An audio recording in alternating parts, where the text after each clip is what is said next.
Okay. Should be about 30 seconds, I'd say. You just cue me, like, give me like a 5 second countdown, or I can see it here. It's live. All right, everybody, welcome to the latest edition of the Daily Gooner pod here on social media, on YouTube and various other podcast locations. It's been a while, but we're all back joining you from the United States. I'm Raphael. My London duo here to my left and around me. Ryan, welcome, Ryan. Hello, Ref. Hope you're doing well.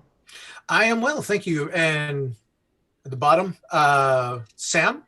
Very, very momentous week for Sam and family. Welcome back. Has been tired, but yeah, little one's here. He's good, healthy, all settled at home. All right, so we welcome the latest Gooner to the team. So congrats to Sam, the missus, and of course their son. So lots of good news off the pitch. Let's talk about news on the pitch. We're one preseason match in, and it seems that at least among the fan base, it served as a Rorschach's test.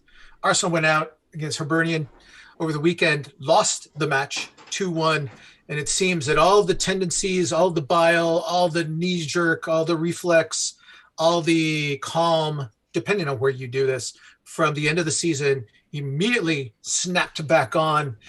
Ryan, I'll begin with you. It's a little early to be this exhausted, isn't it? Oh, I know. Just seeing people getting so worked up about a preseason friendly, it's kind of concerning and kind of funny at the same time. So in 2019, we took 7 points away from Bayern Munich, Real Madrid, and Fiorentina, and we finished 8th. So that just goes to show how much pre-season means for the upcoming season, especially the first game. The first game is all about getting minutes, getting work in the legs. So knocking the rust off, right? And there was a lot of rust.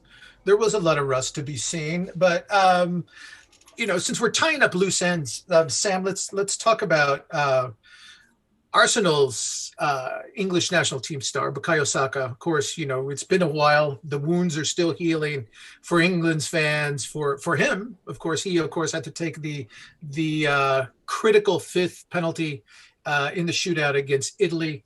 It was not successful.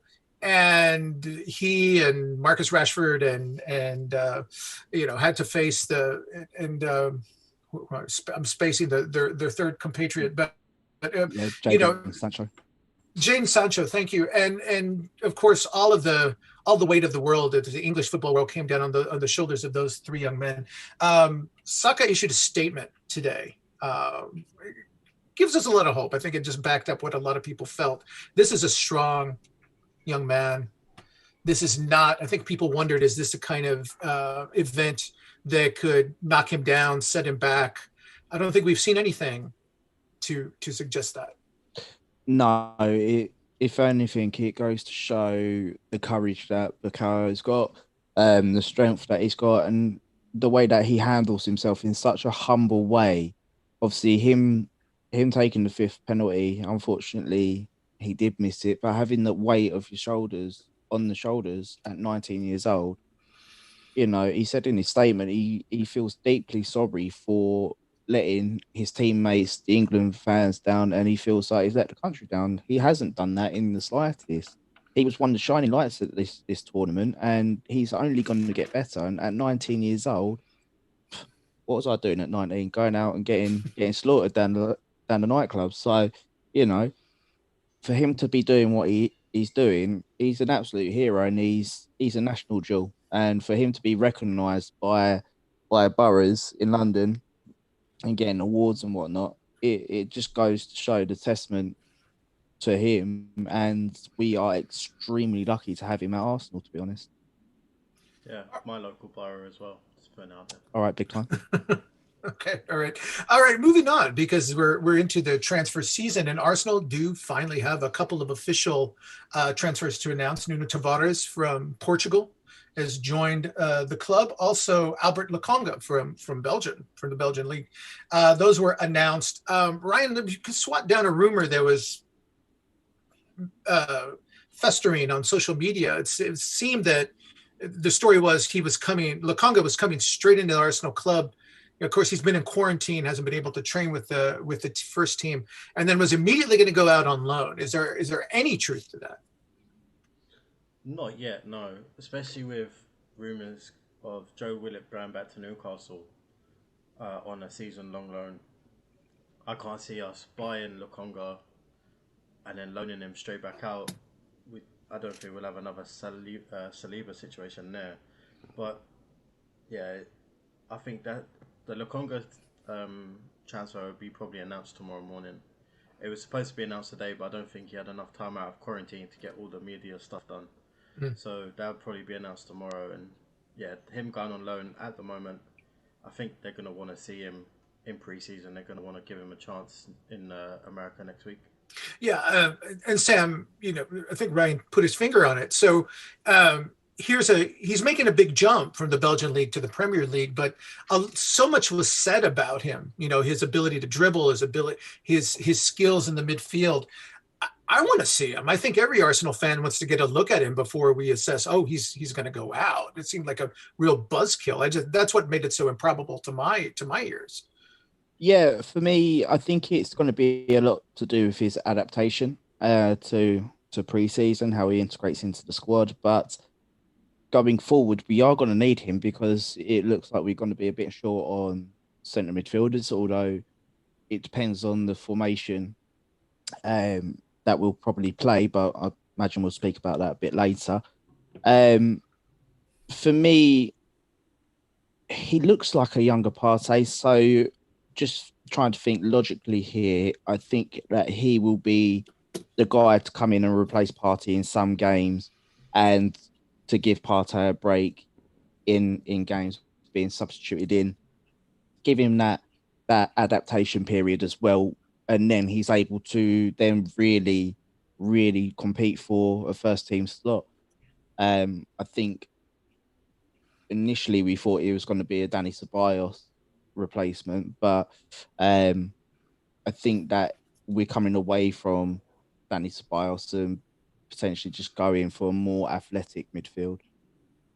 All right, and let's talk about the transfer. It seems this is like Partey, the 2021 version of Thomas Partey, where everybody assumed it was going to happen for months and months and months, and then it didn't happen until deadline day. William Saliba, Ryan, he's in Marseille, I believe now, year-long loan. It seems a lot of hashing back and forth. Is there going to be an option? A lot of rumors about a week ago out of France that Arsenal was going to give Marseille the option to buy him. Now it comes out that it's not. It's just a strict 1-year loan, no option, no obligation. He's coming back. He's going to be brought back next summer, reassessed. But if they're doing that, it seems that it's clear now that somebody has to replace him. And of course, the name that's been kicked around for the longest time is Brighton's Ben White. Are we replaying the Partey saga with Ben White in this case? Yeah, I think that will be done sooner rather than later. We know what Brighton want. It's all gamesmanship at this point, trying to get the price a lot lower. He's agreed verbally, personal terms. He wants to join Arsenal. He reportedly told friends in the England setup that he's joining Arsenal. It's going to be a done deal after the Euros. I know he's on holiday at the moment. I do know that. And on my detective side, you know what us Arsenal fans are like. We're detectives. We're like the FBI and for signings. And what I've noticed from his Instagram activities, he's been using a lot of London-based companies. He's just brought a couple new protection dogs, which, I mean, if you've lived in the same place for a few years, you don't tend to need protection right now. So that says to me that he's moved into a new place. So I could be talking absolute rubbish, but I would assume that he's moved into a new place. And it's the same company that Mesut Ozil used just after his robbery. So... Sleuthing. All right, let's keep that in mind. Sleuthing. Sam, a lot of sleuthing going on social media today with photos from practice in Scotland of Neil Smith Rowe apparently wearing a 10. Everybody assuming, oh, he's got the number 10 now. I know as we were in a group, a lot of people are discussing, is this photoshopped? Is it real? What does that mean? And then people trying to connect the dots. What does that mean? Anything would say another name that is closely linked and has been closely linked with Arsenal all this summer. That we're speaking, of course, of James Maddison. Play sleuth. What do you think? What do you know? Well, looking at what's going on at the moment, it doesn't seem that Maddison's back in with the Leicester fold, and they've been back now, a week and a bit. So for me, it that doesn't make sense first and foremost. There was rumours of a falling out between him and Rodgers. Then we learnt about Arsenal's interest. So could it possibly be something that's behind closed doors? Because we know what happened with Matt Ryan previously. Could it be potentially linked with the new kit? I don't know, but the whole situation around James Maddison just doesn't add up to me, because there's no reason for him to be given permission for extra leave, because he hasn't been involved in the Euros. He hasn't got any injuries. So are Leicester being coy with what they're doing? I don't know. But the whole things around James Maddison is very interesting, to say the least. Assuming Emil Smith Rowe gets the 10, it's not an exclusive thing, and that doesn't rule out Arsenal not pursuing a James Maddison. We've kicked this around a lot. Is Arsenal going to go through a 4-3-3, in which case they'd be pursuing other players, different type of midfielders? Do they need two, typical 10s in that role? What can we take from this? First off, I don't know if there's any real smoke to the 10 Smith Rowe piece. No, I'm saying with you, Sam. Sorry. Sorry. Yeah. Well, we know with players, they always pick up training numbers every so often in training practices. So it could literally just have been that today, and Arsenal just trolling. But with Arsenal hiding Smith Rowe's number, it's very naive for him to be revealing that number in a fan's picture. Also, in regards to Maddison, there's plenty of other numbers available. I know the bell has been reliable in the past, and the number 10 was a promised thing from them. And I know that whips Arsenal fans up into a frenzy, but, things do change, and things do change very quickly. So if Maddison is happening, I believe 8's still available. Could be 8. Who knows? It's just one of them things with numbers. It can change on a whim. It changes everything from a week ago, Ryan. A week ago, 10 days ago, we were kidding about, or we were, we talked about the Rorschach's test at the beginning, that the panic stricken were looking at these rumors or these offers from Aston Villa for Emil Smith Rowe and thinking, oh no, why are they keeping going back? Why do they keep coming back with these insulting bids, raising it up 1 million, 2 million? Again, it really seemed that they were jerking. Certainly the Arsenal, the panic base sector of the base is chain. But now it's amazing how quickly everybody went from, is he leaving, to, is he number 10? And that's just down the memory hole like that. Yeah, and I seriously think it was just agents playing games again. Like, he was in talks in March for a new contract, and then after March, when he come back from his little niggle injury, he was absolutely unreal. So his agents have probably thought, hang on a minute, what you're offering isn't what we're seeing on the pitch. Like, his performances deserve more than what you're offering, which is fair enough. Like, basically, Smith Rowe and Saka saved our season from Christmas, so it's fair. Saka got his big contract, and Smith Rowe is likely to get his, and his agent probably just filled in. His agents filled in offers from other teams, telling Arsenal, "You need to get your arse in gear and give him what he wants." He doesn't want to leave, but if you don't pay what he's what we feel he's worth, we'll go somewhere else and get it, or even more. So I think it's just kicked Arsenal up the arse a little bit, and they've get from what it looks like that they've given him the most one of the most iconic numbers at the club as a faith show of faith, and giving him that big 5 year, £65,000 a week contract. Okay, switching gears a little bit here because questions are popping up in the chat about Hector Bellerin, who's training with the club. Sam, a lot of dots to connect. Stories today that Ainsley Maitland-Niles is now headed to Crystal Palace to play for Patrick Vieira there. At the beginning of training, he had come in, right? And of course, the story was that, Mikel Arteta wanted to give him an opportunity to play it right back, wanted to see if he was willing to take on that project and just, give up his dreams of playing in the midfield and be the starting right back for Arsenal. Seems that project's gone cold very quickly if he's going to Palace. On the other hand, if he is leaving, we know it seems Hector Bellerin is all but gone. It looked for a while like Spain. Now it looks like Italy. Arsenal need to find a right back, don't they? Yes and no, because obviously we've still got Callum Chambers and Cedric there. I think a lot of it will depend on what happens with Cedric probably later on in the window. As you know, my preference has always been Max Aarons to fill the right back spot. I think that he would give this team everything that it needs on the right hand side, just mirroring what Kieran Tierney does down the left.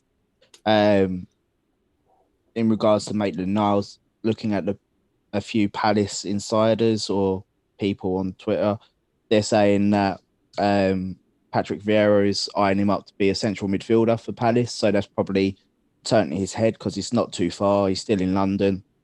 Mm-hmm. And he knows that he can be essentially the starter at Palace. Less pressure there as well. So if that's the case, it's his career. I don't think that he will reach the peaks of what he did at right back and left back, making the England squad. The England team's too congested in midfield, so I think that he's all but killed his international dreams in that respect.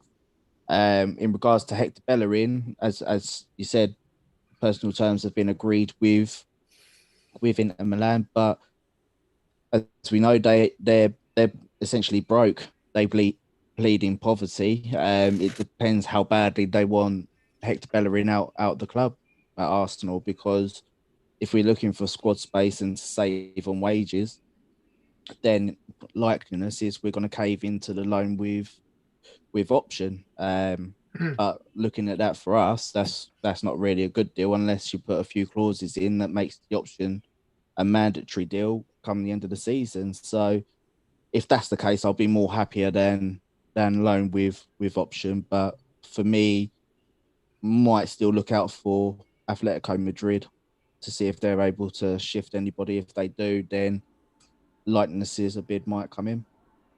All right, before we leave this, give us the odds, your odds that Arsenal go out and buy and pursue somebody like Max Aarons, or what are the odds of that, or is their fallback just Cedric and Callum Chambers? I think as it stands right now, it'll be Chambers and Cedric, but I pray to God that it will be Max Aarons and Chambers going into the season. All right, talking about Bellerin almost certainly leaving in some capacity, going to Italy, maybe Spain if Atletico Madrid make a late run at him. Let's talk about another name, former captain to be, Granit Xhaka. It looks like the move, Ryan, to Roma is finally going to happen. A lot of word this morning that Arsenal have softened their position. Roma was playing hardball, only offering about £15 million total package of base salary and add-ons. Arsenal was holding for closer to 20. Standoff. It's again, Roma saying they were going to wait because they knew Arsenal was looking for his replacement. And we've been pondering on this show for weeks. Who might that replacement be? Is it going to be Yves Bissouma? Is it going to be, Neves from Wolves? during the tournament, it came out that Arsenal's made a strong bid for Sassuolo's Manuel Locatelli, who is a top target for Juve. And last week it looked like that was done. But some interesting silence. I want to bring it up. I've been checking the Italian news, and yesterday it was announced. Okay, today is Wednesday. It was announced on Monday that yesterday. Or today's Thursday, I'm sorry. I'm totally lost in time. But 2 days ago, it was announced that the two Italian clubs were going to have a telephone conference for to conclude the deal, presumably. And this was in Gianluca Di Marzio's page. Yesterday came and went. Today, there's been silence out of Italy. You would assume that if the deal was consummated, Juve would be saying something. The player would be saying something. The Italian press has been saying something. I've checked it several times. No updates on that. And then is it just coincidence that today Arsenal suddenly say, okay, Granit Xhaka, you can finally leave? Are there any dots to connect there? I mean, I'm going to put the odds of this happening for Arsenal still very low, maybe about 10%, but it's not zero. No, and me and you both spoke about it today as in a timeline kind of format. What we knew was Locatelli wanted Juventus. They had their meeting yesterday. That's been quiet. Fabrizio Romano reported yesterday that Sassuolo had found their Locatelli replacement, Grujic from Liverpool, is likely to be his replacement. And then radio silence from anything to do with Juventus and Locatelli for the last 24 hours. And then Arsenal suddenly dropped their asking price for Granit Xhaka. Now, you don't do that unless you've got your number one target replacement pretty much done. Like we have with William Saliba. We've allowed him to go to Marseille on loan because we've secured Ben White. Or near enough secured Ben White. So I'm thinking, have we done that with Granit Xhaka? And the deal was reportedly in Italy. The deal has been accelerated with Roma and Xhaka, with the deal expected to be done in the next 24 to 48 hours.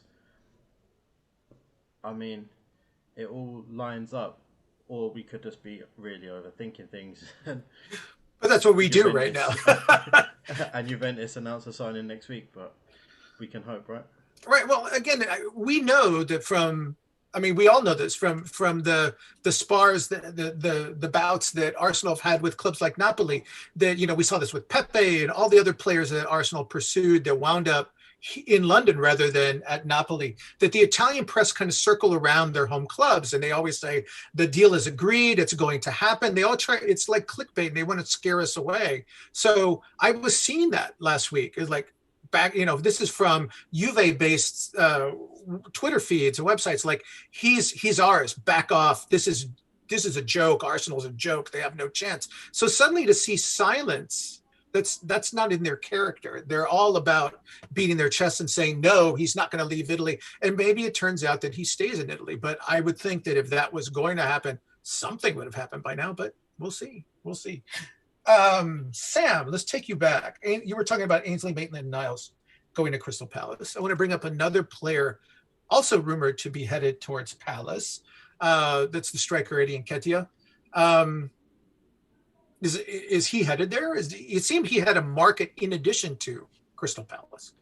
Yeah, I think the market was West Ham, Brighton showed some interest as well.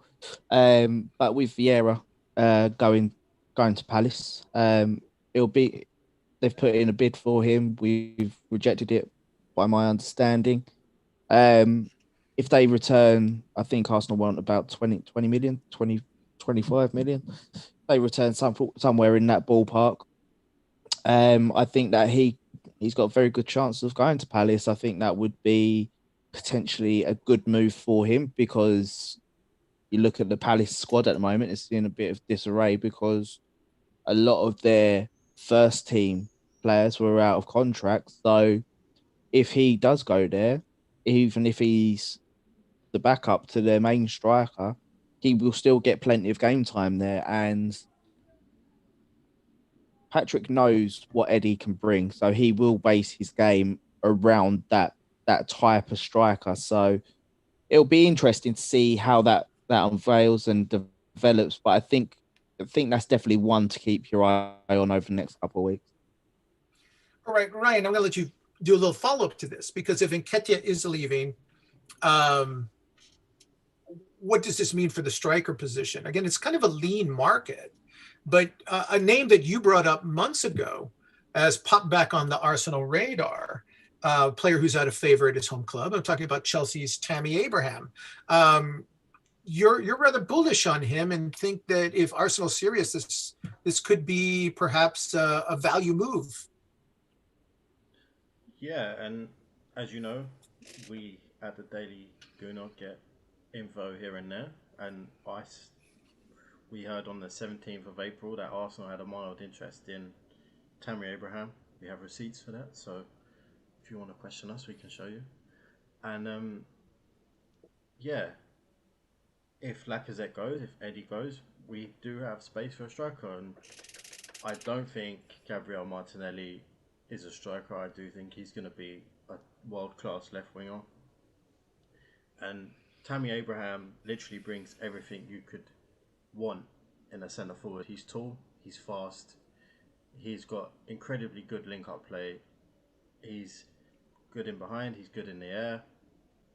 So the only downside to signing him is if we sign him for 40 million as rumoured, Chelsea are probably going to go buy Haaland. That's probably the only downside to that signing. Because Tammy has the experience. He has the experience in the Champions League, the Premier League, Championship. He's played for Villa, Swansea, Chelsea.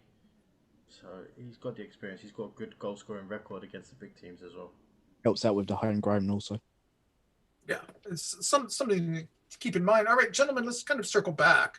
We've thrown a lot of names out. We've touched on positions and everything else, but here we are, pretty far into the window. I mean, not that far, but kind of far. And Arsenal have not brought in, the big name. Lokonga is coming. Tavares is here. Who do you expect next? I mean, it seems like Ben White is just waiting to be unveiled for the right moment, or they can make his Adidas video or whatever you want to say. But it seems like he's the next domino to fall. But who else do you look for? So many big names, but then they kind of come and they kind of go. Who's this to? No, for you, Sam. Sorry. All right. I think if we're going for a 4-2-3-1, then I'd be pretty confident on putting my house on Maddison being the next one through after Ben White.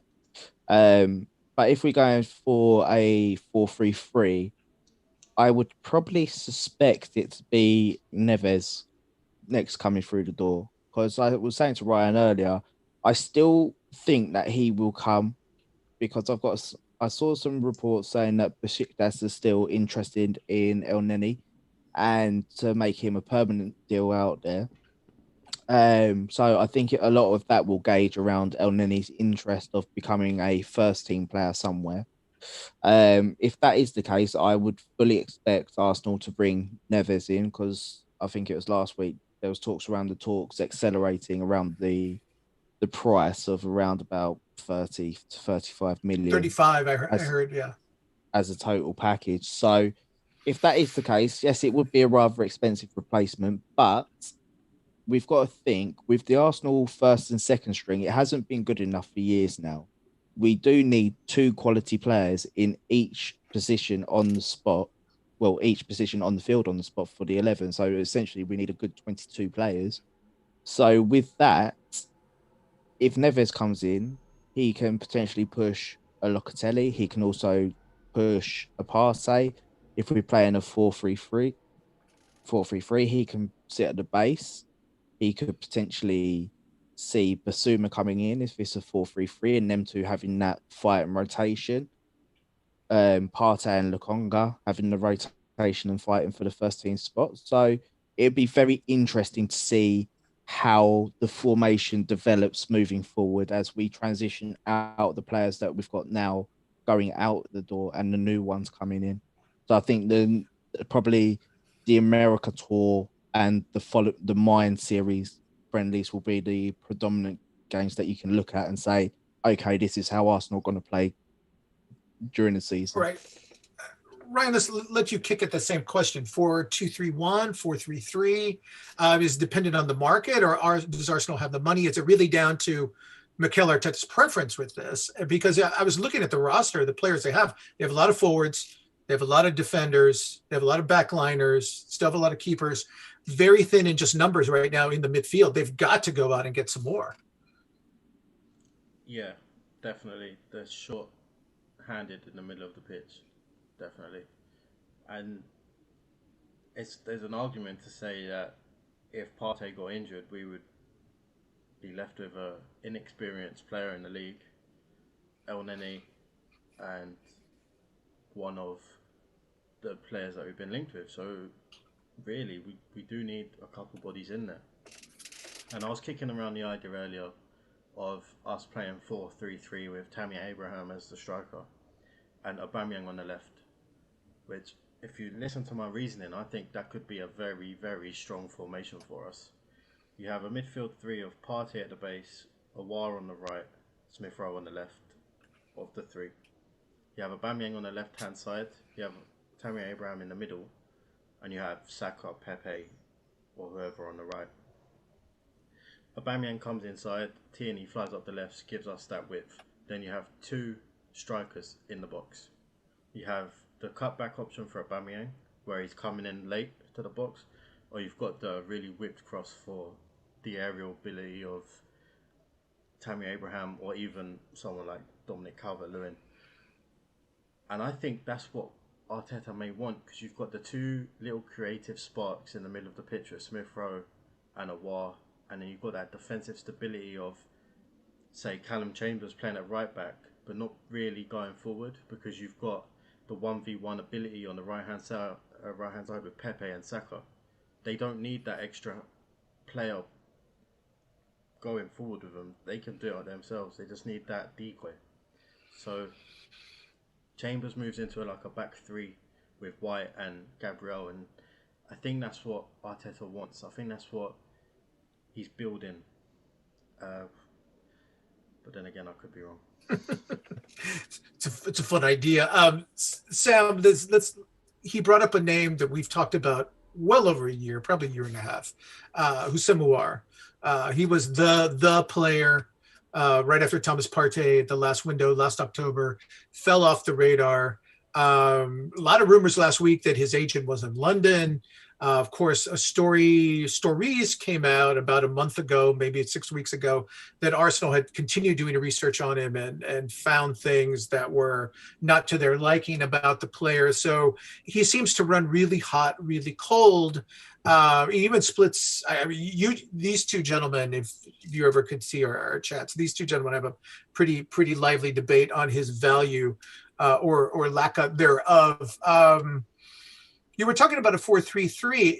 If Arteta decides to go that way, are you content? I know you're not content with him as an option to 4-2-3-1, but if that was Mikel's move, would you look for him, or would you look for somebody else, another 8? If we're in a 4-3-3, I can see what he brings to that, because he's very much a systematic player, and the 4-3-3 does suit him. But as you say, if he was in a pivot of a 4-2-3-1, then I wouldn't touch him with a barge pole, because for me, I think that he's had some outstanding games in the Champions League, but as a consistent basis, I don't see what the hype is around him personally. I see a lot of YouTube highlights. I don't really want to call him a highlight player, but that's the way that I'm kind of going with him.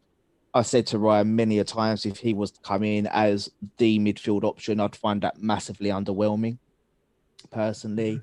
But given the price that is being floated around, 20-25 million pounds, it's a good value for him, considering we was being quite 50 million last summer.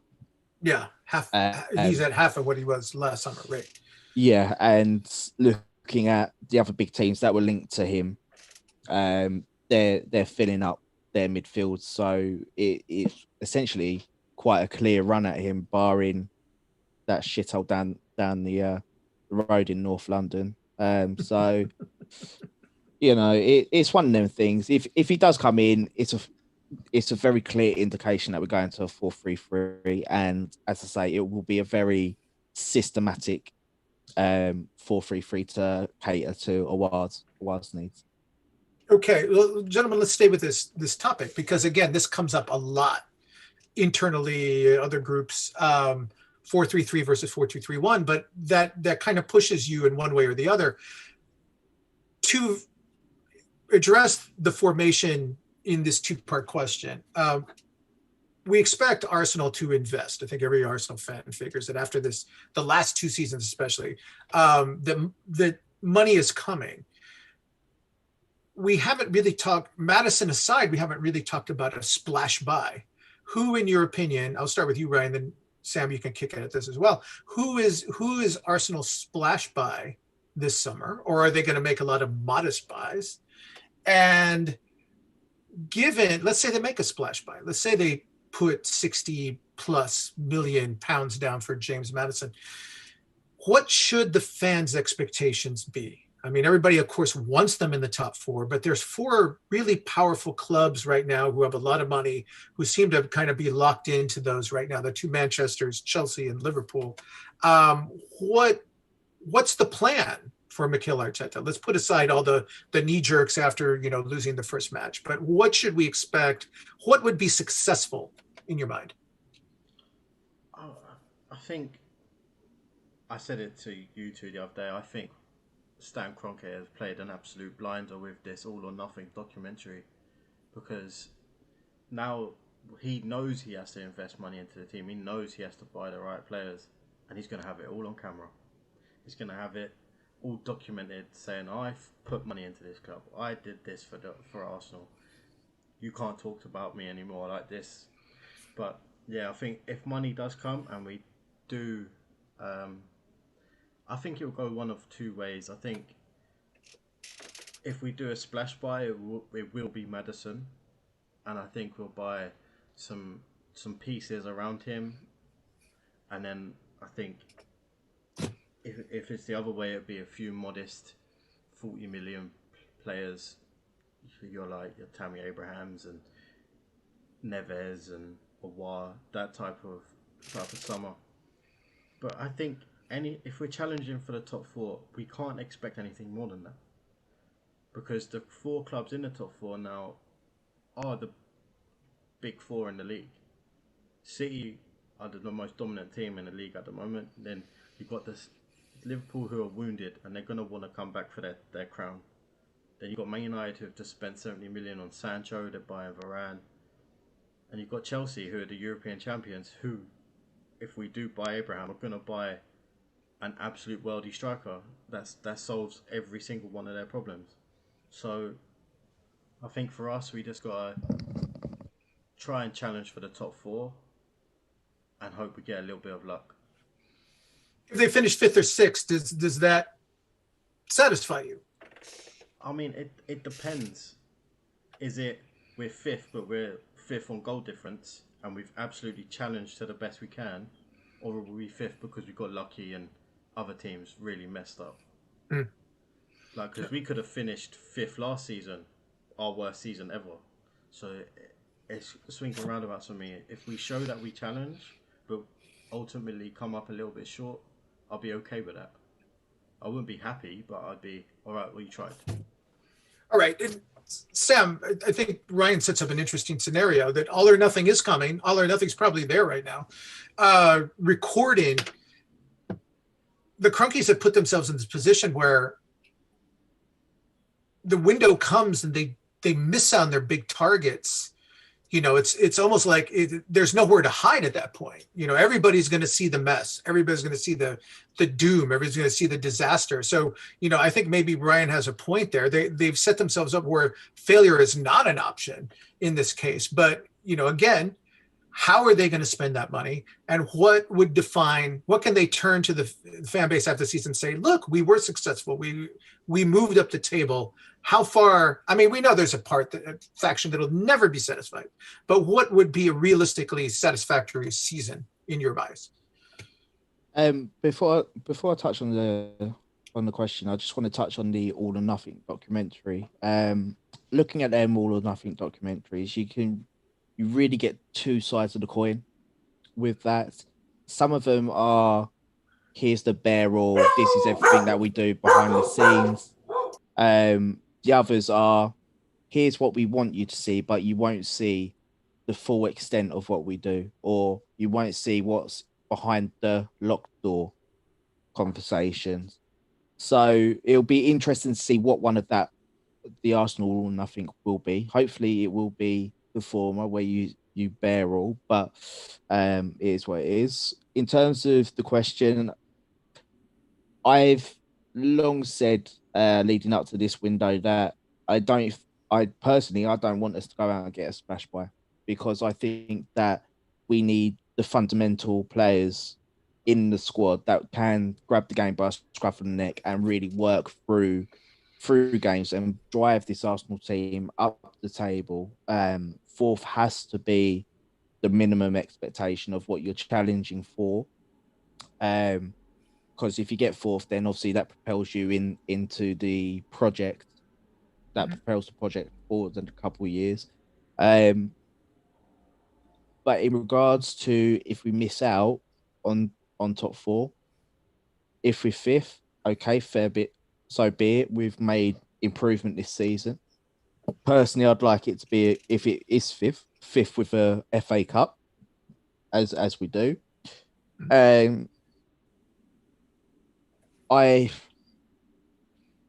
I think in terms of building this team now, I'd like the functional players in first and foremost now. So you're looking at the Neveses, the Awars, Lokongas, Traveras. I'd possibly like to see Max Aaron's in and possibly Tammy Abrahams because you're giving yourself a foundation for next season to really make the assault on the top four. Because if you're fifth, you go, okay, we're fifth, we're in Europa League, we've got a solid foundation. That's when I'd like us to make a splash buy because you're then giving that player or players an extra selling point going, okay, we're in Europa League this season. We can really propel into the top four for next season. But if we was to, this is the thing, I don't even consider Maddison as a splash buy this year, personally. I think again he's another functional player that will bring another dimension to this Arsenal team. And if you're looking at splash buys, I would probably say you're looking about 70 plus. Okay. I think that we could probably get Maddison for about 50, 55. Personal opinion. So you said, let's use your term. You said drive players, people that you grab the match, push the team forward, Yep. or just running themselves. Is Maddison in that category, and who else is in there? If you're looking at the market, Yeah, so we added Partey last season. Obviously with various injuries, we didn't see the best of Partey last year, and he did come in for a lot of flack because of that. Personal opinion that it was unwarranted. Um, I think Maddison provides that attacking outlet because he's not aesthetically pleasing on the eye, but he produces numbers. And if Orba's through the middle, I think that we could be looking how Vardy plays for Leicester with Maddison and Orba. If you look at Lokonga, he's one that is press resistant. He's up and down the pitch. He doesn't stop running. Travares pushes Kieran Tierney.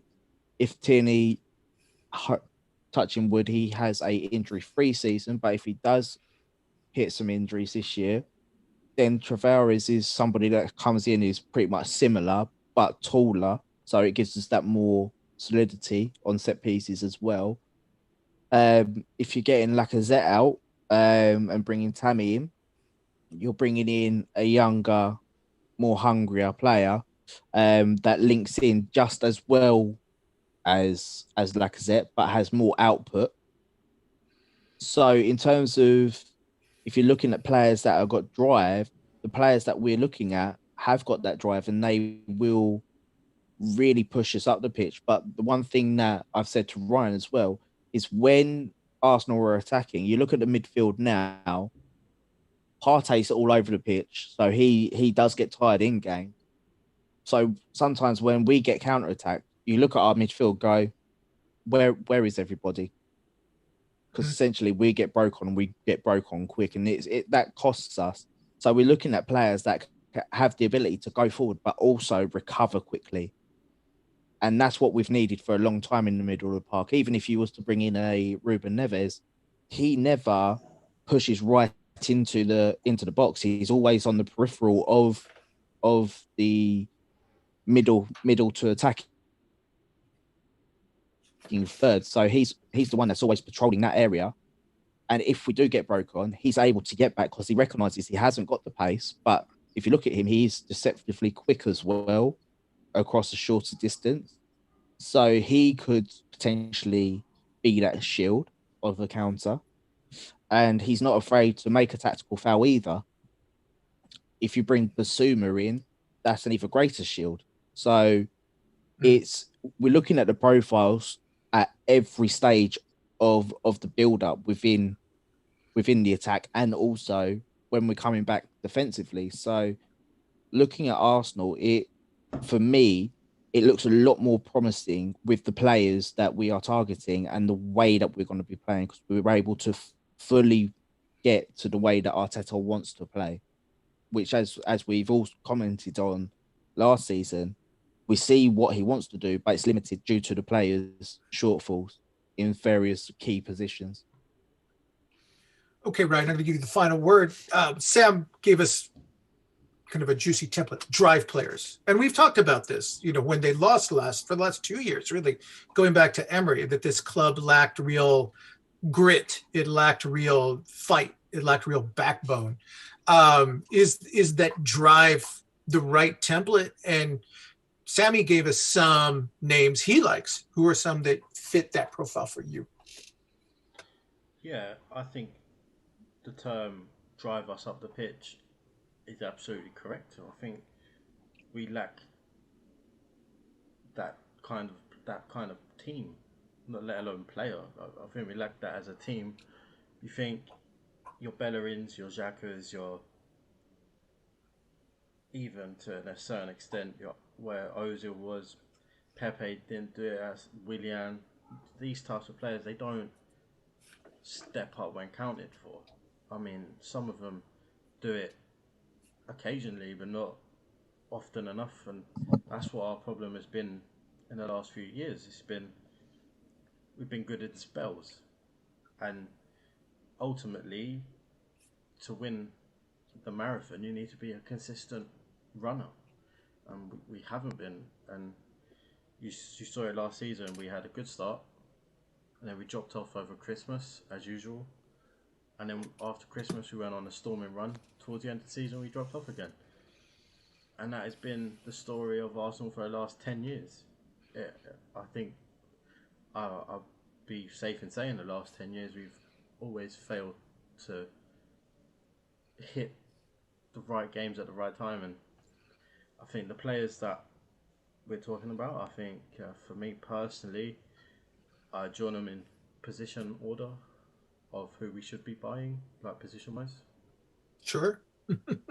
So like right back, I agree completely with Sam. Max Aaron's has been my guy since day one.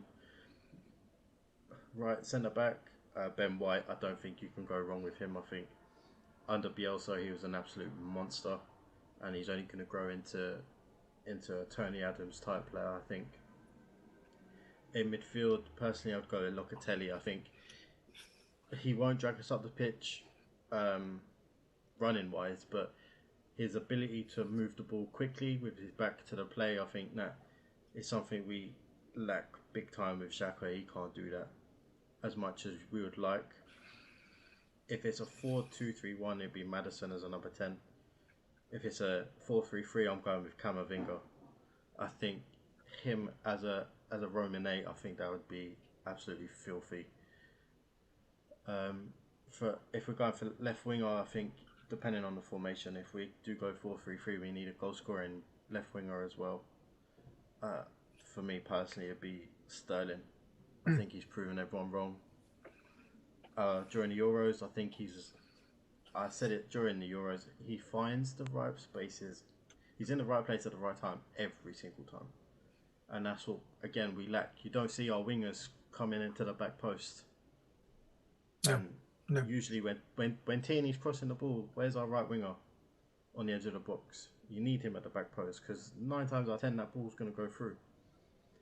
That's another story for a different day.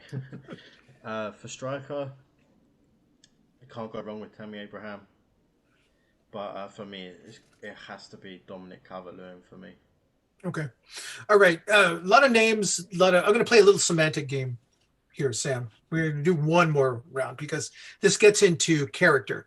And, as Arsenal have drifted the last several years, we keep hearing Arsenal need to get back to playing Arsenal football, right? And when you give this term, drive players, I'm wondering, it sounds like this is a grinder team. This is a team that can push, but is not necessarily, under Wenger, they were sprinters, right? They got the ball and they had the other team running in panic when they're on their day.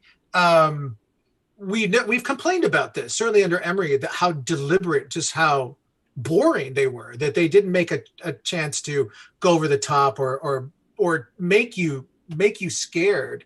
Um, does Arteta need to go back to the quote unquote Arsenal style, or is it up to him to create his own version, something more intense? But is that the old Wenger style necessary?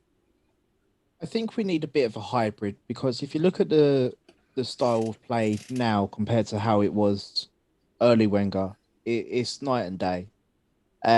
So in terms of the middle of the pitch, we need athletic runners that can also play good football. So we can mix it up in terms of if we want to counter attack, if we want to play possession football, it draws the opposition midfield onto you. And if you want to play the possession, you draw them on, and then you've got the players that can instantly go in behind and break the lines of their midfield. So that would be very beneficial to us as well with the wing backs. They're going to be pushing higher, and we'll be able to then essentially pin a team down.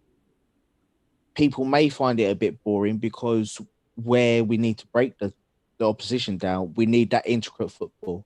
That's what we've lacked in the middle of the field for a long time is intricacy.